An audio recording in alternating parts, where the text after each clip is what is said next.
Hey guys, welcome to my YouTube channel.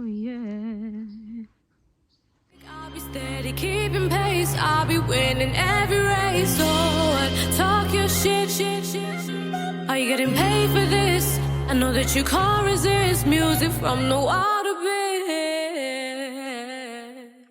So today we're going to be talking about how to start your spiritual journey. I'm going to be giving you 5 tips on how to start your spiritual journey. Things that I think would be very relevant in this journey that you guys are on, and things that also helped me to actually understand my own journey a little bit better. I'm still on this journey, like I'm not like here saying that I've reached the ultimate point, but these are the things that helped me when I was starting my spiritual journey, and things that also over time that I've grown to understand are important. Number 1 is finding your intention. This is a very important first step. Very important first step. I'm going to give you 4 questions to ask yourself when it comes to your intentions when starting this journey. First question is, what is it that you want? What do you want for yourself?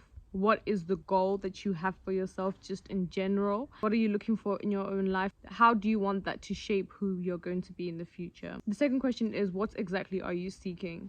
I'm going to be plain and simple with you all. I feel like I genuinely got on my journey through Christ. I think it was like early last year. Before that, I was diving into a completely different spiritual journey. The second question is, what are you seeking? What is it that you're looking for? What is it that you feel like is missing out of your life that you're wanting to chase after now? Like, what are you looking for out of this spiritual journey that you want to go on? You know, it's very important to understand this question because it helps you to understand which direction that you want to go in. I'm not somebody that will be here to tell you, you have to do this, you have to do that. Your spiritual journey is your own spiritual journey. I can just give you guidelines. The third question is, who are you seeking your spirituality from? I'll give you guys a little story, actually a little story from my past and how I got to where I am right now. So I'd say that I started my journey through Christ last year, at the beginning of the year, and before that I was rooted in a lot of new age stuff. I don't know if you can call it that, but I was rooted in a lot of in a different way of finding my spirituality. A couple of years ago I used to be atheist. I didn't believe in God. I didn't believe in any higher power. I didn't believe that in any real spiritual plane. And it's crazy because I think back to who that person was and how I am now, and it's just a completely different trajectory, and just how I feel generally overall as a person and how I see life has completely shifted because of the spiritual journey that I'm on. But I used to be an atheist. I didn't believe in God. I didn't believe in any of that. I just generally was like, I don't believe in all of that. It just seems like a lot of rules. I'm trying to do whatever I want. I was very much in that space for a very long time, and I was very also like a little bit influenced as well. At that time as well, I'd not read the Bible. I'd not been diving into, like, I used to be those people that when someone used to say to me like, you must pray, you must, you know, ask God for this, I'm like, what's God gonna do for me? Like, I genuinely used to be like, that's all cap, my life is terrible, I'm not happy, it's all going to crap, and no one can help me at this point in time. I was feeling very helpless. 2021, I think, me and my friend Joy, we started this spiritual journey together, and we started diving into meditation. I guess it wasn't like a very like labeled thing of, okay, we're going to be doing this specifically, but we started firstly with meditation. There was a point for me where I started to try to open my third eye. I was very much on that side of spirituality, and then I had a shift. It's crazy. It's difficult to explain because I feel like, you know, everyone is in different places spiritually, and at some point in time I felt as if this is what I wanted to do, that I genuinely truly believed that I had to open my third eye. I had to understand my spirituality. That was the only way for me to understand my spirituality, until I eventually found God and started seeking God. And it's crazy because I remember that whole time. I remember there was a time I was really deep in a meditation. I was very, very deep in a meditation, a 30-minute long meditation. And I had the sounds on. I was listening to a frequency, and I had it on in the background, and I was going somewhere, and was channeling a certain energy.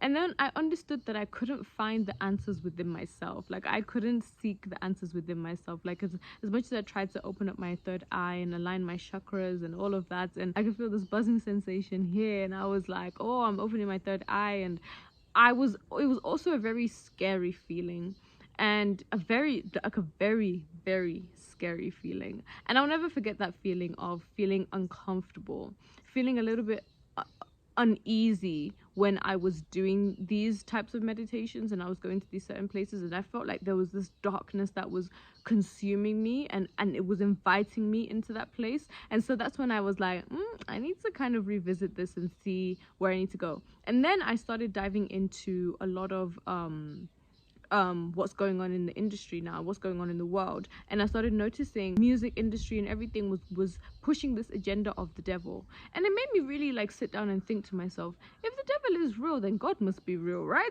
That's genuinely the thought that I had. And I remember going a couple of days, spending hours on TikTok, deep diving into the industry, deep diving into all these elite groups and all the, you know, hidden conspiracies and everything.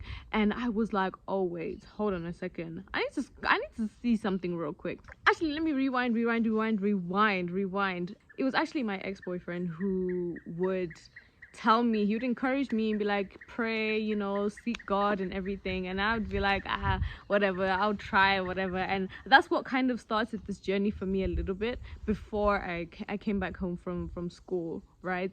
And I started to open me up into a new channel. He was the first person I would say was like someone that made me start to really consider that. And then when I started, you know, deep diving and everything and feeling the spiritual shift, I started to understand that maybe I need to understand the Bible first. And this first came as like a more of a general thing of, there's this book that is so influential and powerful that I've not read, and there's this character, the devil, who clearly is a real thing, and I wanted to understand that. And I felt like there was nothing also changing within my spirit at that time. I felt like there was something missing that I had to go and dive further into. So after that time, after I started reading the Bible and I started to understand God and I started to pray, and I started to pray so much, and I started to study the Bible, and I started to have these crazy realizations and revelations, and I was having these dreams, and I was like, it was just a whole crazy experience for me. And it was very scary as well. I mean, I feel like I went through so much spiritual warfare from the beginning of that year to the end of the year, like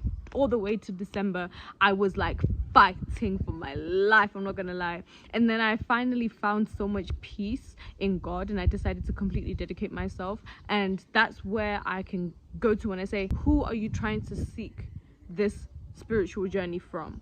And that's something that you very much so have to consider, because it can really determine the path that you go on.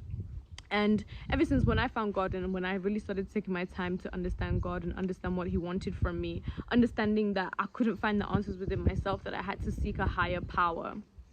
And that's when I felt like every time I opened my Bible, I kept on was like, oh my gosh, the answers are all here. That was like the ding for me.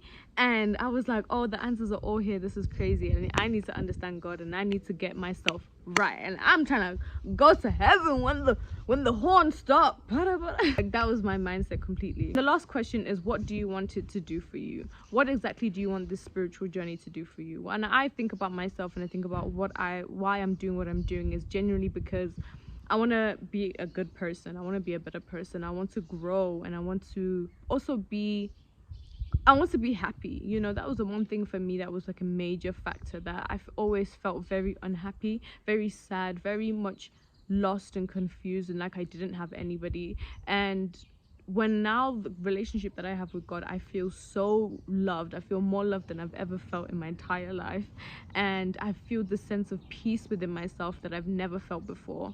And it's crazy, like my whole life, I've always felt a certain way. I've always felt very pessimistic about life. I used to say before I turned 21, I'm not going to make it to 21. I was very much sure that like that was going to be the end for me. Like I was not going to make it past that. I was very depressed, anxious, sad person. And after I had like my revelations and I started to change and I started to open up this channel to allowing God into my life, I said, like, I want to be a completely different, renewed person. I don't even want to think like how I used to think in the past. I don't even want to be anxious anymore. I don't want to be depressed anymore. I don't want to be that person who I've always seen myself to be.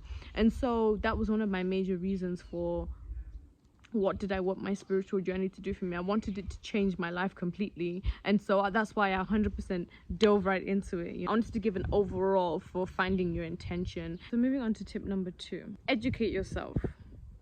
Read and learn like crazy. Never limiting yourself with the type of things that you're reading and trying to understand. I think the more that you even understand other ways of other forms of spirituality, the way if you even understand that as well, you can find out what is not for you, what is for you. You know, the spiritual journey is your own. So when you cultivate a sense of knowledge and understanding for yourself, you can now choose which path that you want to go and what you think is the right way to do things. You know, what I don't believe in is being completely influenced when it comes to spirituality, because everybody's on their own spiritual journey. You don't really know a person's true intentions and where they're coming from truly, but you know yourself. I would say 100% though is learning from other people who you admire, like learning from people whose spiritual journey you can see that is something that you also would like to go on that type of journey with. Ask people questions, gain knowledge from them. You know, I have a lot of people around me that I know that, you know, they'll send me videos, they'll send me things that I can trust, they'll send me ideas, they'll send me prayers, things that I can pray for, etc. And those things are actually very helpful for me. There are people that I'm like, oh, okay, thank you, but I know that's not for me type of thing. But having that understanding, but definitely just educating yourself is very important. Number 3 is having a realization of reality. The reality of it is that it's going to be a difficult situation, especially if you're transitioning into this for the first time and you are completely deciding now to dive into this wholeheartedly. It's not going to be an easy task, and it's not going to be all sunshine and amazing feelings and amazing this. It's going to be a lot of soul searching, a lot of crying. For me, I can say a lot of tears, a lot of self-reflection. And I feel like I felt a lot of pain at the beginning because I realized how much of I realized so many things about myself that I needed to work on, and things that were very difficult, things that I've been trying to ignore for a very long time. And I realized that this was the time for me to definitely like dig deep and to understand myself completely, and try to also just get rid of these toxic habits, toxic behaviors, you know, these constant things that I was doing that was also just straying me further and further away from enhancing in my spirituality and growing in my spirituality, because I was so caught up in so many other things. One of the things I used to really struggle with was anger and frustration. I used to get very angry very quickly, and I'm someone like I can lash out, you understand. But now I'm at a point whereby I find so much peace in being quiet and silent and watching. I feel like there's a time and a place, and I feel like there's a moment where people can sometimes disrespect you, people can sometimes try to walk all over you and bully you and stuff like that. There, I believe you can stand up for yourself.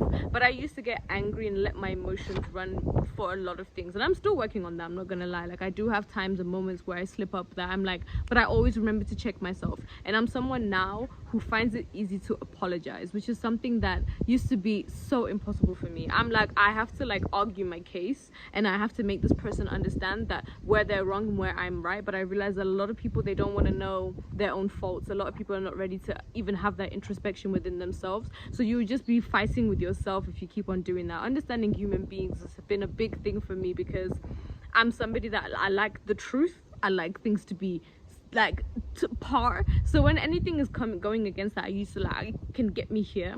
But I've learned to really like settle my mind down. I've learned to not internalize things to that point. And also I'm at a point as well whereby, you know, this is something new for me now, whereby I'm learning not everybody deserves to be in your space. Not everybody deserves to know what you think, what you feel, and protecting myself. I'm a very open person. I feel like I'm very open. I like to talk about things. I like to talk about deep things, and I like to get to the bottom of things. But I realize that a lot of people, they don't like getting into that. And so when I've ever found myself in altercations these days, I've grown to understand how to deal with things in a healthier way, instead of letting my emotions run with me. Also understanding that a lot of people might not understand this journey that you're on. A lot of people might not understand that you're changing, that you're evolving, that you're growing into somebody else, and they just might not get it. But it's not your job to force somebody to understand where you're going. It's not your job to force somebody to understand or see you. Some people are actually just meant to be left in the past and as memories, and people that you've learned from and grown out of, and that's just life. I feel like I've come across a lot of situations whereby I've had to kind of separate myself from people because I know that they're not really in line with the type of life that I want to live and the type of way that I want to be, and anything that makes my spirit say I'm like, yeah, check that. Number 4 is spend time with yourself. I think understanding yourself is very crucial. Just spending time with your thoughts, spending time with the harsh realities of life as well, and understanding why you do the things that you do. There's a lot of like self-introspection that is needed with the spiritual journey, because a lot of the time we think that it's just acting a certain way and showing people that you believe in God or that you're spiritual and whatever, but you're not doing the internal hard work in order to help yourself. I feel like even if I come here and I give you guys advice, I need to be knowing that I'm working on these things myself. I need to know that when I'm alone and when I'm by myself, I'm doing this work as well that I'm telling you guys to also do, because it's hard, it's not easy, but it's very important to spend that time with yourself. It's very important to do that because you get to understand yourself in a different way, touching on things that you have probably been putting off for a very long time. The things that continue in your life into your older age, and I think the older you get, the more stubborn we get. So the more we don't want to hear that we have faults, the more that we don't want to hear that we need to work on things. But this is the things that help you get from here to here. I'm telling you, it's the game changer. Number 5 is enjoy it. Have fun, be free. I think that this journey also, as much as it's supposed to be soul searching and deep, it's supposed to also be fun and enlightening and beautiful and an amazing experience for you. And I think that when you start to see the beauties that come out of it, the happiness, the joy that comes out of it, you start to understand yourself a bit more and understand why you're continuing on this journey. There's times whereby things have gotten really tough for me, and I've genuinely just felt like, why am I putting all my effort into this when nothing seems to be working out for me? But then I remember the times when I'm alone and who I can go to, where I can go, which place that I can go to learn. So yeah, those are my 5 tips. And I hope that this was insightful for you guys. I hope that it was something that will help you to on your spiritual journey, help you to understand yourself more, help you to get on a very good path for yourself. I'm not here to tell you have to do this, you have to do that, because there's no real guideline or book as to how to be a spiritual being. I mean, you already are. You just need to tap into your own frequency and understand exactly who you are, what you're meant to do, and what your purpose is in this life. And understanding that it's not going to be easy, that it's going to be a difficult challenge for you, but it's going to be a beautiful challenge. It's going to be something that's really amazing, something that will help you to understand yourself more, help you to understand life more, help you to understand other people more as well, and creating a sense of peace and comfort and just straight pure contentness for yourself and for your life. And it's just going to be an amazing journey. So I hope that this helped you guys. Please let me know in the comments down below if you guys tried these tips. Let me know what you guys think of this video, and I hope that you guys enjoyed it. Also, don't forget to subscribe, y'all. Don't forget to subscribe. Click the like button down below as well. Don't forget to like it. Don't forget to comment. Don't forget to share. And thank you guys so much for watching this video. Have an amazing day.